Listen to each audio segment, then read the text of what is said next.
Greetings students.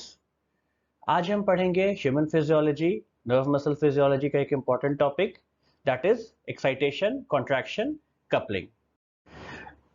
तो हम definition से स्टार्ट करेंगे। एक्साइटेशन, कॉन्ट्रैक्शन, कपलिंग में हम क्या पढ़ते हैं? प्रोसेस ऑफ मसल कॉन्ट्रैक्शन, उसका मैकेनिज्म क्या है, इसका डेफिनेशन इसके नाम में ही है। एक्साइटेशन क्या हुआ?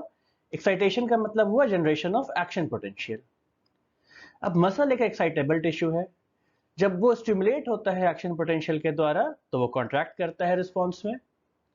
कपलिंग का मतलब होता है लिंकिंग या जोड़ना। So events which link these two phenomena is called as excitation, contraction, coupling phenomena. Okay, अब excitation, contraction, coupling in skeletal muscle. The thick and thin filaments form the contractile apparatus of a striated muscle. मतलब skeletal muscle को हम लोग striated muscle भी कहते हैं क्योंकि उस पर alternate light and dark bands होते हैं। अब मसल फिलामेंट में एक्साइटेशन, कॉन्ट्रैक्शन, कपलिंग के प्रोसेस के लिए तीन अलग अलग उसके कंपोनेंट्स हैं।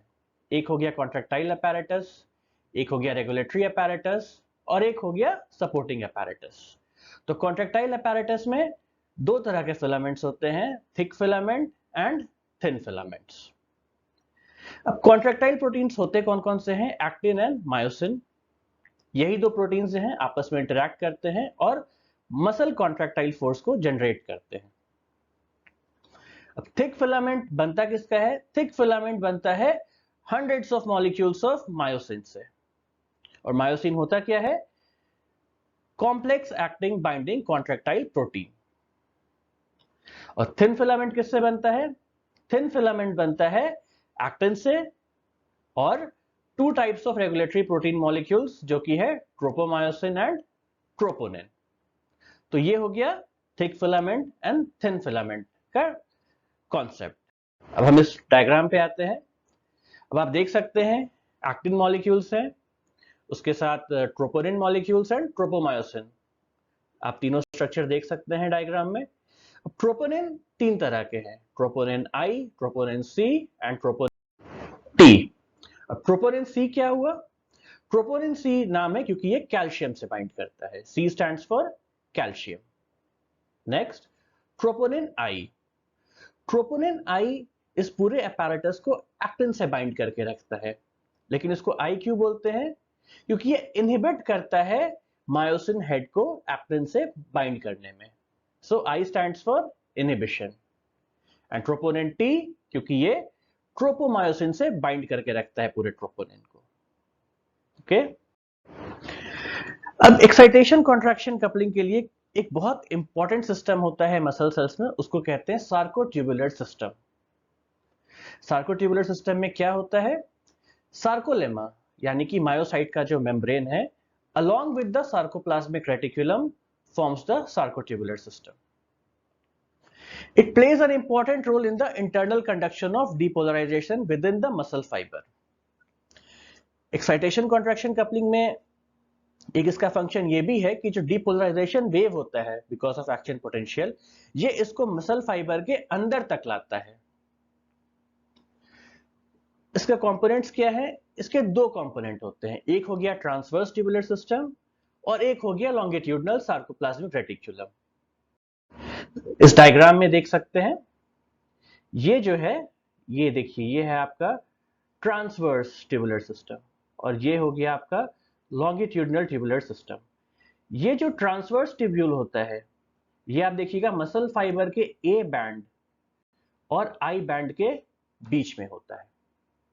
और ये ट्रांसवर्स ट्यूबुलर सिस्टम और लॉन्गिट्यूडनल सिस्टम के एक स्ट्रक्चर को यहाँ पे ये देखिए, इसे ट्राइड कहते हैं। ट्राइड में क्या? ट्राइड का मतलब तीन पार्ट, एक पार्ट हो गया ट्रांसवर्स ट्यूबुलर सिस्टम और दो पार्ट हो गया लॉन्गिट्यूडनल सिस्टम का टर्मिनल पार्ट, सिस्टर्न्स।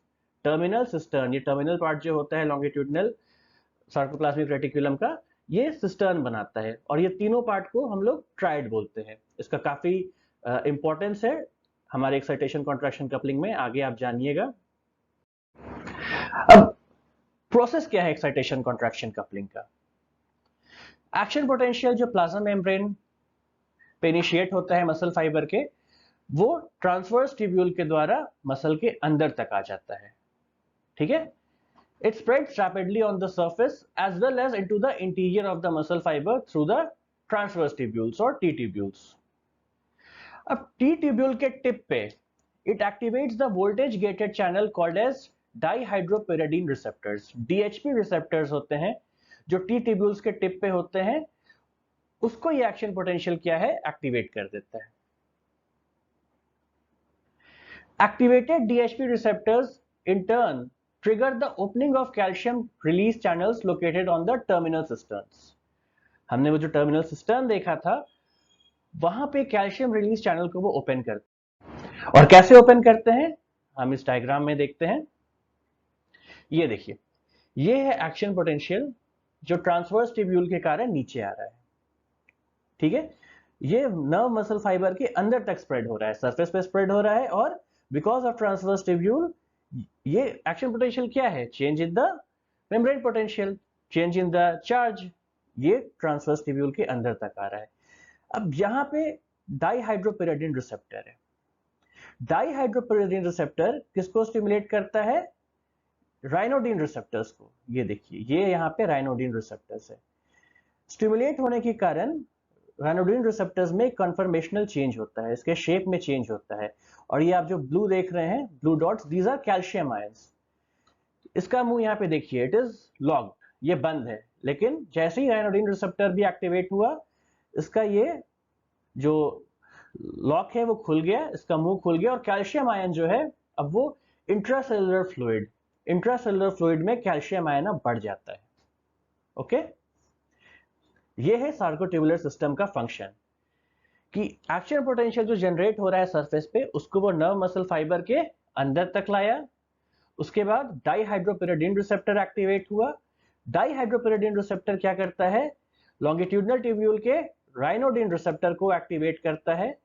इस राइनोडिन रिसेप्टर में क्या हुआ, कन्फर्मेशनल चेंज हुआ, शेप में चेंज हुआ। इससे इसका जो लॉक है वो खुल गया, इसका माउथ ओपन हो गया, और जो कैल्शियम आयंस इसके अंदर थे, इसके अंदर कैल्शियम आयंस स्टोर्ड रहते हैं। आप देख सकते हैं इसके अंदर कैल्शियम आयन स्टोर्ड है। अब ये कैल्शियम आयन इंट्रासेलुलर फ्लूइड में आ गया।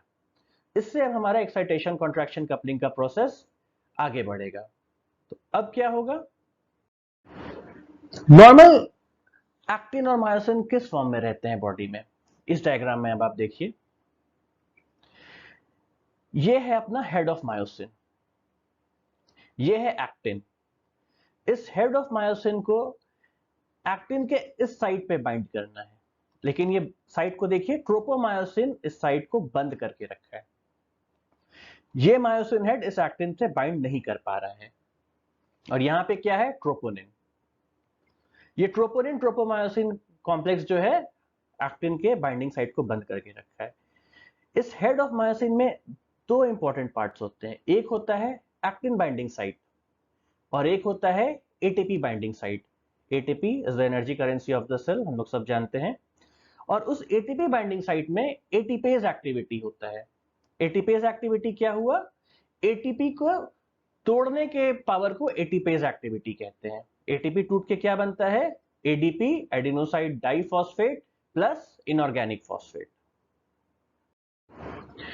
The troponin-tropomyosin complex, also called as relaxing proteins, inhibits the interaction between actin and myosin. जो हमने पिछले डायग्राम में बात की कि जो ट्रोपोनिन ट्रोपोमायोसिन कॉम्प्लेक्स है वो बाइंड करके रखेगा, बंद करके रखेगा interaction between actin and myosin. अब एक्टिन मायोसिन कॉम्प्लेक्स तब बनता कैसे है, मायोसिन हेड एक्टिन पे कैसे जाके अटैच होता है। The head of myosin molecule binds with ATP. जैसे मैंने बताया कि मायोसिन पे एक्टिन बाइंडिंग साइट होता है और एटीपी बाइंडिंग साइट होता है। तो head of myosin molecule binds with the ATP. ATPase activity होता है उस साइट पे, मैंने बताया। The ATPase activity of myosin head immediately causes breaking of ATP to ADP and inorganic phosphate which remains bound to myosin head. ATP bind करने के बाद ADP और इनऑर्गेनिक फॉस्फेट में टूट गया, लेकिन अभी भी वो उस साइट पे बाइंडेड है, वो वहीं पे अटैच्ड है। इस प्रोसेस से क्या होता है, मायोसिन हेड एनर्जाइज्ड हो जाता है। The activated myosin head extends perpendicularly at 90 degree conformation towards the actin filament and gets attached to the actin filament. Myosin head energised होने के बाद 90 डिग्री एंगल पे एक्सटेंड होता है, एक्टिन फिलामेंट के पास जाता है और एक्टिन फिलामेंट से बाइंड करता है। अब कैसे बाइंड करता है? एक्टिन फिलामेंट का जो बाइंडिंग साइट है उसको तो ट्रोपोमायोसिन कवर करके रखा है। यहां पे रोल आता है हमारे कैल्शियम का, जो कैसे आया है इंट्रासेलुलर फ्लूइड में सेल के पास? राइनोडिन रिसेप्टर्स के ओपन होने से। इस डायग्राम में देखिए, कैल्शियम इंट्रासेलुलर फ्लूइड में जब आता है हमारे सार्कोट्यूबुलर सिस्टम के द्वारा, तो ये ट्रोपोनिन सी से, C stands for calcium, troponin C से बाइंड करता है। अब जैसे ही ये ट्रोपोनिन सी से बाइंड करता है, ट्रोपोमायोसिन लैटरली मूव कर जाता है। एक्टिन का जो बाइंडिंग साइट है, एक्टिन का बाइंडिंग साइट अब अनकवर्ड हो गया। अब ये अवेलेबल है मायोसिन हेड के लिए, जो एटीपी से जुड़ने के बाद, एटीपी ज्वाइन होने के बाद अब ये एनर्जाइज हो गया है और एटीपी टूट के किस में कन्वर्ट हो गया है? एडीपी और इनऑर्गेनिक फॉस्फेट में। ये एनर्जाइज्ड है, ये देखिए 90 डिग्री पे एक्सटेंड किया और एक्टिन के अनकवर्ड बाइंडिंग साइट से जुड़ गया। ओके, अब what is power stroke? Formation of actin, myosin, ADP inorganic complex triggers simultaneously the following two events. अब वहां पे क्या क्या बाइंडेड है? मायोसिन हेड पे पहले से क्या बाइंडेड था? ADP और इनऑर्गेनिक फॉस्फेट। वो मायोसिन हेड ADP और इनऑर्गेनिक फॉस्फेट के साथ जाके बाइंड कर गया एक्टिन से। तो अब ये कॉम्प्लेक्स जो है उसमें है एक्टिन, मायोसिन, ADP और इनऑर्गेनिक फॉस्फेट। अब ये कॉम्प्लेक्स जैसे ही बनता है, एक साथ दो इवेंट होते हैं, simultaneously two events take place. पहला, ये जो एडीपी और इनऑर्गेनिक फॉस्फेट है ये रिलीज हो जाता है मायोसिन हेड से, और दूसरा, flexion of the myosin head from high energy 90 degree conformation to low energy 45 degree conformation generates mechanical force और द पावर स्ट्रोक। तो पावर स्ट्रोक क्या हुआ कि मायोसिन हेड जो 90 डिग्री के एंगल पे ज्वाइंट था एक्टिन के बाइंडिंग साइट पे, वो 45 डिग्री के एंगल पे आ जाता है। तो जब 90 डिग्री से 45 डिग्री पे आएगा, वो एंगल चेंज एक स्ट्रोक बनाता है, एक स्ट्रोक मैकेनिकल फोर्स को जनरेट करता है, उसको हम लोग पावर स्ट्रोक कहते हैं। और ये दोनों स्टेप जो है, release of ADP pi from the complex and flexion of myosin head, that is the power stroke, ये दोनों एक साथ होते हैं, दे अकर साइमल्टेनियसली। अब detachment of head, myosin head जो एक्टिन से बाउंडेड है वो डिटैच कैसे होता है? तो पिछले स्लाइड में हमने क्या पढ़ा कि जो एडीपी और इनऑर्गेनिक फॉस्फेट है वो मायोसिन के साइड से रिलीज हो जाता है, लेकिन मायोसिन के साइड से रिलीज होते ही क्या हो गया? उसका जो एटीपी बाइंडिंग साइट है वो खाली हो गया। तो एक fresh ATP molecule it binds to the myosin head. अब myosin ATP complex it has a low affinity for actin and therefore it results in the dissociation of myosin head from the actin filament. अब जो ATP और myosin का complex है उसका बहुत कम affinity है actin के लिए, तो वो एक्टिन से डिसोसिएट हो जाता है और जो मायोसिन हेड अटैच था एक्टिन से वो अब डिटैच हो जाता है। अब रीएक्टिवेशन ऑफ मायोसिन हेड, अब ये एक साइकिल है, इसको क्रॉस ब्रिज साइकिल बोलते हैं। ये साइकिल चलते रहता है और कब तक चलते रहेगा? जब तक एक्टिन पे मायोसिन का बाइंडिंग साइट एक्सपोज्ड है। और वो कब तक एक्सपोज्ड रहता है? जब तक हमारे इंट्रासेलुलर फ्लूइड में कैल्शियम आयन है। तो रीएक्टिवेशन कैसे होगा? वो साइकिल चलेगा कैसे? Freshly bound ATP molecule splits again. Myosin के एटीपी बाइंडिंग साइट पे जो एटीपी ज्वाइन किया था जिससे डिटैचमेंट हो गया, अब एटीपीज एक्टिविटी के कारण वो एटीपी तुरंत टूट जाता है एडीपी और इनऑर्गेनिक फॉस्फेट में, और फिर से वही साइकिल आगे बढ़ता है। फिर से क्या होगा? Actin, myosin, ADP, inorganic phosphate 90 degree पे ज्वाइन करेगा और फिर पावर स्ट्रोक होगा। ये साइकिल चलते जाता है। The energized head extends perpendicularly towards the actin filament and gets attached to the new active site for repeating the cycle. ये साइकिल रिपीट होते जाता है। तो इससे कॉन्ट्रैक्शन कैसे होता है? With each cross bridge cycle there is movement of the actin filament towards the center of myosin to a small degree. मैंने बताया कन्फर्मेशनल चेंज होता है 90 डिग्री पे ज्वाइन करता है, लेकिन जब पावर स्ट्रोक होता है तो 45 डिग्री पे आ जाता है. अब देखिए चेंज से ये फिलामेंट मूव कैसे कर रहा है.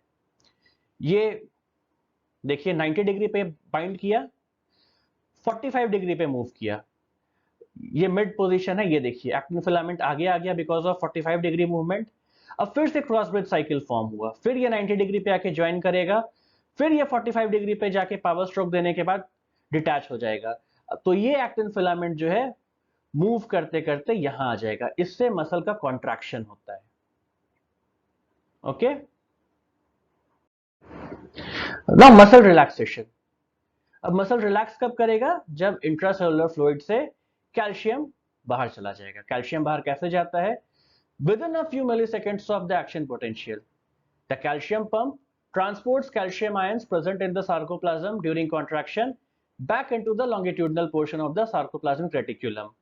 कैल्शियम पंप होता है, एक्शन पोटेंशियल जनरेट होने के विद इन फ्यू मिलीसेकेंड्स वो सारे कैल्शियम को इंट्रासेलुलर फ्लूइड से वापस सार्कोप्लाज्मिक रेटिकुलम में भेज देता है.